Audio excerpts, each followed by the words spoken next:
बेटा आज का पहला टॉपिक आपका फिर से पहले चैप्टर में ही इकॉर्निया पर है, ठीक है। तो क्वेश्चन क्या आएगा इकॉर्निया पर, उसको देखना। इकॉर्निया पर क्वेश्चंस 4-5 तरीके से बनाए जा सकते हैं और मैं जो आपको बोल रहा हूँ कि शॉर्ट नोट्स इसका लिखा जाए तो बेटा शॉर्ट नोट्स में वो 4-5 क्वेश्चन सबके जवाब शामिल होंगे, ठीक है ना। इसलिए इकॉर्निया को एक डिटेल में हम लोग पढ़ लेते हैं, उसके बाद सारी बातें आ जाती हैं। तो पहला क्वेश्चन आज इस इकॉर्निया के लिए जो मैं बोर्ड पर लिखने जा रहा हूँ वो हम लोग कहेंगे इकॉर्निया पर आप क्या लिखिए बेटा, शॉर्ट नोट्स लिखिए। ये मैं आपको क्वेश्चन दे रहा हूँ, ठीक है। तो मैं शुरुआत कैसे करता हूँ, इकॉर्निया का जो पहला पार्ट लिखेंगे, इकॉर्निया एक एंजियो स्पर्मिक फ्लावरिंग प्लांट है, ठीक है। दूसरा पॉइंट है इकॉर्निया एक एक्वेटिक प्लांट है जो कि फ्रेश वाटर और साथ में कह सकते हो स्टैग्नेंट वाटर में पाया जाता है। अगर हम इसमें एंजियोस्पर्म प्लांट है तब इसमें फीचर्स बेटा रूट का भी स्पेशल है, ठीक, स्टेम का स्पेशल है और लीव्स का भी स्पेशल फीचर है, तीनों चीज स्पेशल। एक्वेटिक प्लांट है ये। अब मैंने ये स्ट्रक्चर इसका थोड़ा सा बनाया आपके सामने और ये वाटर बॉडी की सरफेस है, ये वाटर है, ठीक। मैंने इसमें रूट के बारे में लिखा बेटा, रूट्स इसकी जो होते हैं वो एडवेंटिशियस होती है, इनकी रूट्स एडवेंटिशियस है, ठीक है। नोड से निकलते हैं, पानी में डूबी रहती है। स्टेम इसका ऑफसेट कहलाता है जो कि सरफेस पर रहता है। लीव्स में दो भाग हैं बेटा इसके, लीफ को ऐसे बताएंगे, लीफ का पेटियोल फूला होता है लाइक दिस और ये इसकी लैमिना है। तो पेटियोल फूला होता है लाइक दिस और ये इसका लैमिना है, ठीक। तो यहां पर लीफ के लिए मैं कहूंगा कि इसका पेटियोल कैसा होगा, तो बेटा स्वेलन होता है और जो लैमिना है इस पेटियोल को बताएंगे, और जो बेटा लैमिना है ये भी ब्रॉड होता है और बहुत खूबसूरत होता है। अब क्वेश्चन इस पर हम और बताते हैं, इसको हम ब्यूटीफुल फ्लावर्स, इसके फ्लावर के कारण, इसकी लीव्स के कारण हम इसे किसी दूसरे देश से ले आए थे बिना क्वारंटाइन के। क्वारंटाइन का मतलब होता है कि इसकी वो कैरेक्टर को देख करके जो इसे नुकसान करता है उसको बिना देखे हम इसको अपने यहाँ ले आए। किसके कारण, फ्लावर्स एंड लीफ के कारण हम इसको ले आए। अब ये क्या करता है कि पानी से बहुत अधिक ऑक्सीजन को ड्रेन कर लेता है। ये कैरेक्टर भी पानी से बहुत अधिक ऑक्सीजन ड्रेन कर लेता है जिससे पानी में डिजॉल्व ऑक्सीजन की कमी हो जाती है। जब पानी में डिजॉल्व ऑक्सीजन की कमी हो जाती है बेटा तो एक ऑप्शन और हम लोग कहते हैं जिससे कि फिश मोर्टेलिटी बढ़ जाती है, फिश मोर्टेलिटी इंक्रीज हो जाती है, बढ़ जाती है और मछलियों की डेथ अधिक हो जाती है। ये वो पॉइंट्स हैं, ये वो क्वेश्चंस हैं जो बहुत इंपॉर्टेंट, इस प्रकार से ये एक पानी में नुकसान देने वाली प्रॉपर्टी इसकी होती है, ठीक है बेटा। तो ये जो कैरेक्टरिस्टिक्स हम सब इसके डिस्कस करें इसे कहते हैं ये अनवांटेड प्लांट है। इसे हम लोग मोस्ट इन्वेसिव वीड के कहते हैं, मोस्ट इन्वेसिव वीड कहते हैं। अनवांटेड एक्वेटिक प्लांट होता है जिसकी फिनोमोरल ग्रोथ होती है, फिनोमोरल ग्रोथ होती है मतलब अप्रत्याशित ग्रोथ होती है, इतनी ज्यादा तेजी से फैलता है बेटा कि इसे हम लोग कहते हैं कि मुश्किल हो जाता है to get rid of, to get rid of, to get rid of, यानी कि छुटकारा पाना मुश्किल हो जाता है। हम एक तरफ इसको पानी से हटाते हैं, दूसरी तरफ यह फिर से अपने पैर पसारता है और बढ़ता जाता है। इसको बेटा कॉमनली, इकॉर्निया को कॉमनली कुछ नाम से जानते हैं। इसको टेरर ऑफ बंगाल कहते हैं, टेरर ऑफ बंगाल कहते हैं। बंगाल के तालाबों में इसने महामारी फैला रखी है। दूसरा, इसे वाटर हाइकेल कहते हैं। ठीक, ये कुछ कैरेक्टरिस्टिक फीचर हैं अबाउट द इकॉर्निया। देखो ना, बहुत अच्छे तरीके से मैंने आपको यहाँ पर बोर्ड में बताया है, ठीक है ना, इकॉर्निया के बारे में। ओके, इकॉर्निया के बाद बेटा एक अगला क्वेश्चन हम लोगों के लिए है, what are the method of cultivation of following plants, potato, banana, ginger, sugar cane और ब्राइट। तो बेटा पोटैटो में होता है स्टेम ट्यूबर, और स्टेम ट्यूबर में प्रेजेंट होते हैं नोड्स, इन्हें आइज कहते हैं, इन्हें नोड्स कहते हैं। यहीं से बर्ड्स निकलती हैं और ये बर्ड्स हमारी नए प्लांट को डेवलप करती हैं, लाइक दिस, ठीक है ना। फिर आया बनाना एंड जिंजर। बनाना जिंजर में बेटा अंडरग्राउंड स्टेम होता है, जिसे राइजोम कहते हैं। इस प्रकार से जिंजर बना देंगे हम लोग, और ये जिंजर होते हैं, ये बर्ड्स होते हैं, इन अंडरग्राउंड होते हैं, इनसे इस प्रकार से नए प्लांट्स ग्रो करते हैं, ठीक है बेटा। फिर अगला एग्जाम्पल लिखा शुगर केन। शुगर केन में भी बेटा स्टेम होता है, लेकिन वो एरियल स्टेम होता है। उस एरियल स्टेम को हम लोग अंडरग्राउंड कर देते हैं, उसे ऐसे गाड़ देते हैं बेटा, ठीक। इनमें नोड्स होते हैं, इनसे बर्ड्स होते हैं, इन्हीं बर्ड से नई लीफ निकलती है। ब्रायोफिलम, ब्रायोफिलम में बेटा लीफ से निकलती हैं। ब्रायोफिलम को सामान्य तौर पर अजूबा भी कहा जाता है। इसकी लीफ होती बेटा, लीफ में ये पार्ट इसके नॉच होते हैं, इस नॉच से यहाँ पर रूट्स निकलती हैं, ऊपर लीव्स निकलती हैं और न्यू प्लांट बन जाता है।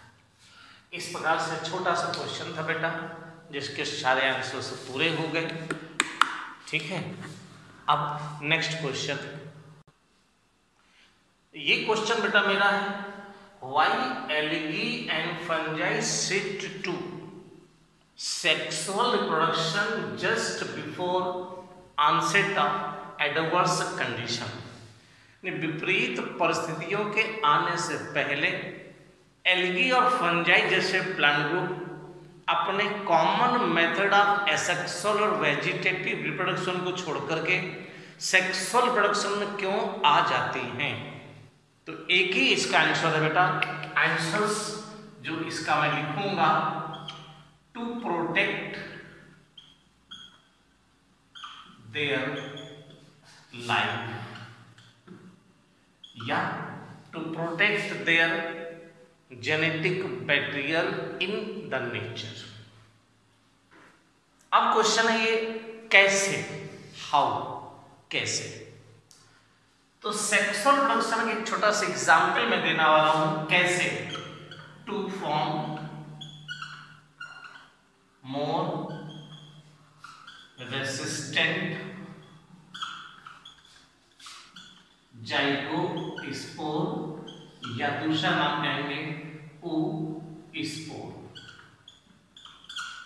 यानी कि उन एडवर्स कंडीशन में इनमें जाइगोस्पोर्स या ओस्पोर्स बनते हैं और वो थिक वॉल्ड होते हैं, मोर रेसिस्टेंट होते हैं, और दीज आर थिक वॉल, ये थिक वॉल स्ट्रक्चर्स होते हैं। थिक वॉल होने के कारण एटमॉस्फेयर की विपरीत परिस्थितियों का इसके जेनेटिक मेटेरियल पर कोई बुरा प्रभाव नहीं पड़ता है, इसलिए ये जो एल्वियो फंजाई के जो प्लांट ग्रुप होते हैं ये एसेक्सुअल प्रोडक्शन से सेक्सुअल प्रोडक्शन में चले जाते हैं, अपने जेनेटिक मेटेरियल को बचाए रखते हैं for the continuity of the life in the nature. ठीक है बेटा, अब उसको मैं फिगर के थ्रू बताना चाहता हूँ जैसे आपका वो सारी चीजें दूर हो जाए।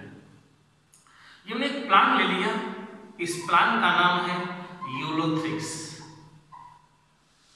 एसेक्सुअल प्रोडक्शन कई तरीके से करता है, मैं इसका जिक्र यहां पर नहीं करूंगा, लेकिन जब सेक्सुअल प्रोडक्शन की बात आती है मीन्स जब एडवर्स कंडीशंस आते हैं, जब एडवर्स कंडीशन आती हैं तब ये बेटा गैमेट्स बनाते हैं, इनकी सेल्स गैमेट्स बनाती हैं, पॉजिटिव नेगेटिव गैमेट्स होते हैं, इनमें फर्टिलाइजेशन होता है, पहले इसमें प्लाज्मोगैमी होती है, फिर कैरियोगैमी होती है, दोनों के न्यूक्लियस मिल जाते हैं, और फिर फ्लैजेला लॉस हो जाता है, और फिर इसके चारों मोटी वॉल बन जाती है, इन्हें हम लोग जाइगोस्पोर्स कहते हैं। और यही थिक वॉल स्ट्रक्चर इस एडवर्स कंडीशन से इस प्लांट के जेनेटिक मटेरियल को बचाती है। फिर क्या कहते हैं बेटा, on coming favourable condition means अनुकूल परिस्थितियों के आने पर, ऑन कमिंग फेवरेबल कंडीशन में अनुकूल परिस्थितियों आने पर the zygospore nucleus undergo reduction division and produces the gametes and produces the spores, जिन्हें हम लोग मियोस्पोर्स कहते हैं, और ये मियोस्पोर्स वॉल को तोड़ करके बाहर आते हैं, and these मियोस्पोर्स सॉइल से अटैच होकर के न्यू प्लांट बॉडी बनाते हैं, and this is the continuity of the life। ठीक बेटा, इस प्रकार से एक क्वेश्चन आपका और फिनिश हो, बहुत बेहतर तरीके से आप इस चीज को देख रहे हैं। ठीक है, नाउ नेक्स्ट क्वेश्चन हमारा सेक्सुअल रिप्रोडक्शन का जो क्वेश्चन बेटा है, व्हाट इज सेक्सुअल रिप्रोडक्शन। अगर मैं इसकी बात करूं तो ऑलरेडी हम आपको सेक्सुअल और एसेक्सुअल में डिफरेंस बता चुके हैं बेटा। सेक्सुअल रिप्रोडक्शन क्या होता है वहां हमने बता रखा है, इसलिए मैं यहाँ पर थोड़ा सा शॉर्ट में ही डिस्कस करूंगा। डेफिनेशन बता दूंगे इसकी, जैसा कि मैंने मेंशन किया हुआ है, डेफिनेशन बता देंगे, उसके बाद हम फेजेस आफ्टर लाइफ के क्वेश्चंस में आ जाएंगे। तो सेक्सुअल प्रोडक्शन क्या होता है, इसका मैं आंसर्स लिखूंगा। तो सेक्सुअल प्रोडक्शन एक बायोलॉजिकल प्रोसेस है बेटा, इट इज बोलो क्या चीज है, बायोलॉजिकल प्रोसेस है, जिसमें in which organism produces gametes and gametes undergo fertilization and fertilization का रिजल्ट होगा बेटा जाइगोट, और जाइगोट में होगी मियोसिस, या मियोसिस बेटा गैमीट के बनने के लिए भी होती है, वो एक अलग पैटर्न है, और इस मियोसिस के कारण होता है वेरिएशन, और वेरिएशन के कारण होता है इवोल्यूशन। इवोल्यूशन का मतलब होता है formation of new species, formation of new species. तो बेटा ये बेसिक पॉइंट्स होते हैं सेक्सुअल प्रोडक्शन के। फिर से मैं आपको बताना चाहूंगा, sexual production is the fusion of gametes, एक बायोलॉजिकल प्रोसेस। जो पीछे वाले फिगर में जाओ, जब मैंने आपको यूलोथ्रिक्स में एग्जांपल पे बताया था उसी पर जाओ। फिर होगा फर्टिलाइजेशन, जाइगोट बनेगा, मियोसिस होगी, वेरिएशन होगा, मियोसिस वेरिएशन होगा, इवोल्यूशन होगा, और फिर न्यू स्पीसीज बनेगी। ये सेक्सुअल प्रोडक्शन में इंपॉर्टेंट एस्पेक्ट है। इतनी बात आप लिख दोगे बेटा, हो जाएगा। नीट के पॉइंट ऑफ व्यू से जब ऑब्जेक्टिव क्वेश्चंस आएंगे तो वो आप हमारे ऑब्जेक्टिव वाले क्वेश्चन पर जाओगे, तो मैंने उसमें फ्रेम करके दिया हुआ है, उसको नीचे देखिए, आपको लाइन आ रही है, उस पर आपको देख लोगे तो क्वेश्चन मिल जाएंगे। इस प्रकार से हमने सेक्स रिप्रोडक्शन के इस पॉइंट को डिस्कस किया। लेकिन अब हम आपको बताएंगे फेजेस ऑफ द लाइफ। तो अगला क्वेश्चन बेटा है कि किसी ऑर्गेनिज्म में, बेसिकली यहाँ पर हम लोग डिस्कस करने जा रहे हैं phases of life in angiospermic plant. Phases of life in angiospermic plant, ये क्वेश्चन। एंजियोस्पर्मिक प्लांट की लाइफ में बेटा दो फेजेस होती हैं। एक फेज को हम लोग वेजिटेटिव फेज कहते हैं, एक फेज को हम लोग रिप्रोडक्टिव फेज कहते हैं। इसके आंसर में जाएंगे तो बताएंगे बेटा टू फेजेस, और दोनों फेजेस को हम कैसे बताएंगे, और दो फेजेस में एक का नाम होता है बेटा वेजिटेटिव फेज, एक का नाम होता है रिप्रोडक्टिव फेज। एक वेजिटेटिव फेज है, इसको मैंने नीचे लिखा हुआ है, इसको मैंने ऊपर लिखा हुआ है, उसके लिए रीजन है कि मुझे समझाना है वेजिटेटिव में कौन से पार्ट आते हैं। वेजिटेटिव फेज इंक्लूड्स करता है रूट, स्टेम और लीफ, और रिप्रोडक्टिव फेज इंक्लूड करता है फ्लावर। तो ये चीज हुई कि एंजियोस्पर्मिक प्लांट की लाइफ में दो फेज होते हैं, एक वेजिटेटिव, एक रिप्रोडक्टिव। प्लांट का जो सीड होता है, जब वो जर्मिनेट होता है तो सीड के रेडिकल से रूट सिस्टम डेवलप होता है, सीड के प्लूमेल से शूट सिस्टम बनता है, रूट सिस्टम अंडरग्राउंड हो गया, shoot system above the ground हो गया, और शूट में स्टेम होता है, लीव्स होती हैं, बड्स होती हैं। उसके बाद जब फ्लावर बनता है तो हम कहते हैं ये इसकी रिप्रोडक्टिव फेज है। तो कितने फेज होते हैं बेटा? दो फेज होते हैं। इस वेजिटेटिव फेज को जुवेनाइल फेज के नाम से भी जाना जाता है। इस वेजिटेटिव फेज को जुवेनाइल फेज के नाम से भी जाना जाता है। अब इन एंजियोस्पर्मिक प्लांट में बेटा इस फेजेस के कारण इनके काइंड्स बताए गए हैं, और काइंड्स हमारे 3 प्रकार के हैं इन फेजेस के कारण। और फिर हम लोग कैटेगराइज करते हैं कि बताओ एनुअल प्लांट्स कौन होते हैं। दूसरा क्वेश्चन कहेंगे बाइएनियल प्लांट्स कौन से होते हैं, और तीसरा क्वेश्चन कहेंगे पेरिनियल प्लांट कौन से होते हैं।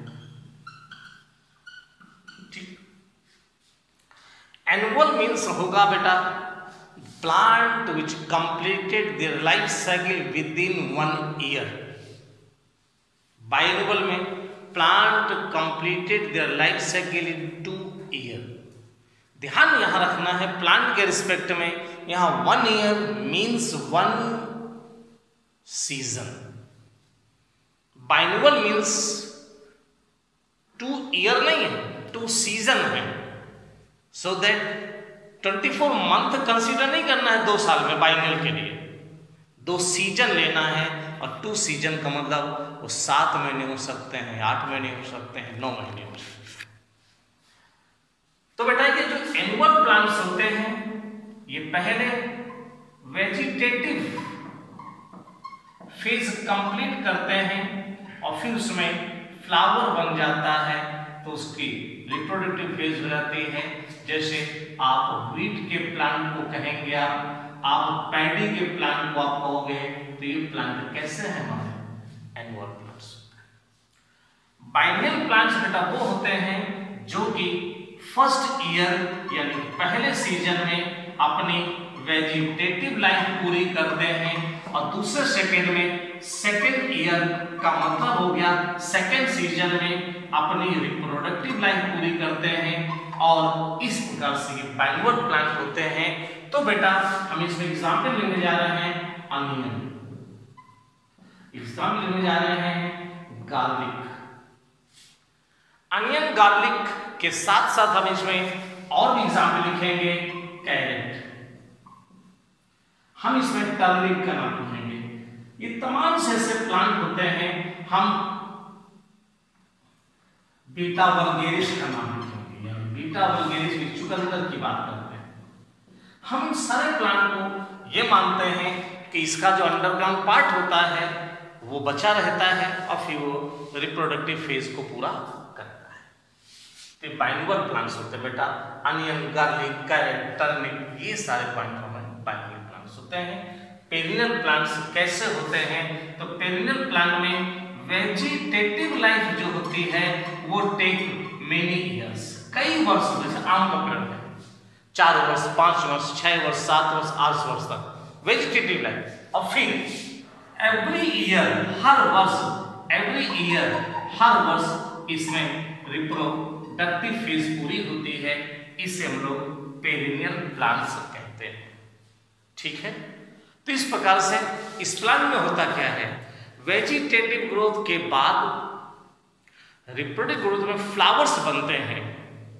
जब फ्लावर बनते हैं इसका मतलब होता है वो स्टेम की ब्रांच जिस पर यहाँ फ्लावर लगा हुआ है उसने अपना जीवन पूरा कर लिया। नेक्स्ट ईयर, अगले वर्ष क्या होता है, फिर से नई बर्ड निकलती बेटा, उस नई बर्ड को फिर से वेजिटेटिव ग्रोथ कहते हैं। उस वेजिटेटिव ग्रोथ पर फिर से फ्लावर का प्रोडक्शन होता है। इस प्रकार से यहाँ कुछ टर्मिनोलॉजीज पर डिस्कशन किया गया बेटा। शॉर्ट नोट्स बताए हमने, एनुअल्स, बाइनोवल्स एंड पेरिनियल्स। ठीक है, नेक्स्ट पॉइंट हमारा थोड़ा सा शॉर्ट नोट्स और हैं इन्हीं पर, और शॉर्ट नोट्स एंजियोस्पर्म प्लांट पर ही हैं, और वो कौन से हो जाएंगे? तो नेक्स्ट क्वेश्चन हमारा है polycarpic plant and monocarpic plants. मुझे यहीं पर बताना था, हालांकि मैं डाल देता हूं, ठीक है। Polycarpic and monocarpic,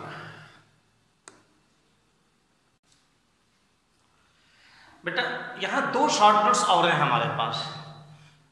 monocarpic plants क्या होते हैं, पॉलीकार्पिक प्लांट्स क्या होते हैं? तो मैं कहूंगा कि वे प्लांट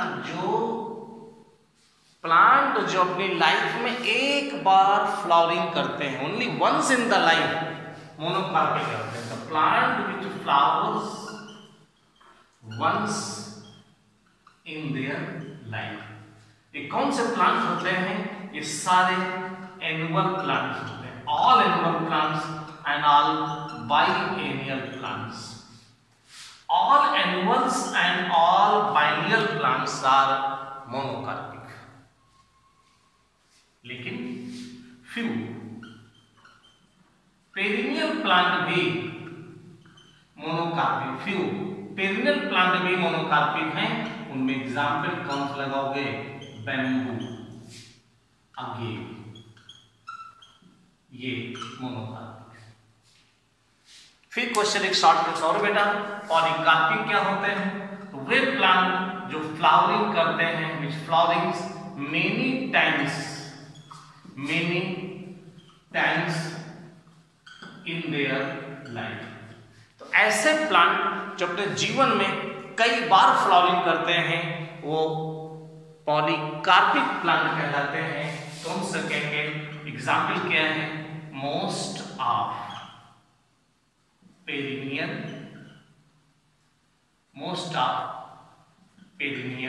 प्लांट्स, अधिकांश पेरिनियल प्लांट पॉलीकार्पिक होते हैं। तो ये डेफिनेशन भी हमारी कंप्लीट हो जाती है। ठीक है बेटा। हम लोगों ने फ्लावरिंग तो सुनी है, क्या कभी अनयूजुअल फ्लावरिंग का स्टेटमेंट भी आपके दिमाग में आया है? तो जरूर, फ्लावरिंग का मतलब प्लांट अपनी वेजिटेटिव लाइफ पूरी करने के बाद रिप्रोडक्ट पूरी करता है, जिससे कि एनुअल, बाइनल, पेरिनियल प्लांट की हम लोग क्लासिफाई करते हैं। लेकिन अनयूजुअल फ्लावरिंग का मतलब ये है कि वो अपनी लीक से हटकर के काम कर रहे हो, वो प्लांट अनयूजुअल फ्लावरिंग में आते हैं। एक एग्जाम्पल है बैम्बू प्लांट। बैम्बू प्लांट एक मोनोकॉट टॉल प्लांट है, एरियल स्टेम है। बैम्बू प्लांट हॉलो स्टेम है। कल कहा जाता है बेटा इसको, इस प्लांट की क्या विशेषता है? ये प्लांट बेटा पेरिनियल है। ये प्लांट कैसा है? पेरिनियल है। पेरिनियल का मतलब इसकी वेजिटेटिव ग्रोथ कई वर्षों तक की है। पेरिनियल मतलब इसकी जो वेजिटेटिव ग्रोथ है ये 50 से लेकर के 100 ईयर्स तक की हो सकती है। और जब इसकी रिप्रोडक्टिव ग्रोथ की बात आती है बेटा, रिप्रोडक्टिव ग्रोथ की बात आती है, तब ये केवल वंस फ्लावरिंग, केवल एक बार फ्लावरिंग देता है। अब देखिए एक बार फ्लावरिंग देता है तो मोनोकार्पिक हो गया और बहुत वर्षों तक वेजिटेटिव ग्रोथ रहती है, इसलिए ये पेरिनियल्स हो गया। तो बैम्बू का प्लांट पेरिनियल मोनोकार्पिक होता है और इसके बाद इसकी डेथ हो जाती है, इसलिए इस प्लांट को हम लोग क्या कहते हैं, अनयूजुअल फ्लावरिंग की कैटेगरी में रखा जाता है। एक एग्जाम्पल बेटा और है, उसका नाम है नीला कुरंजी या स्ट्रोबिलंथस,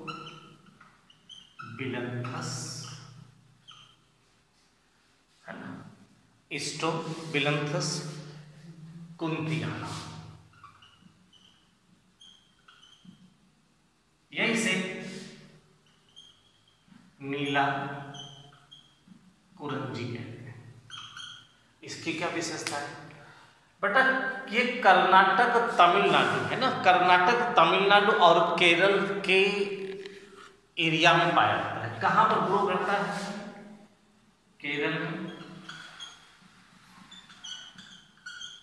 कर्नाटका और तमिलनाडु, पहली चीज।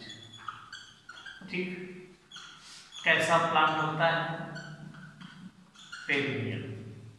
फिर क्या होता है, इसकी फ्लावरिंग आफ्टर एवरी 12 ईयर्स होती है। ठीक है, इसकी फ्लावरिंग बेटा 2006 में हुई, फिर 2018 में हुई और नेक्स्ट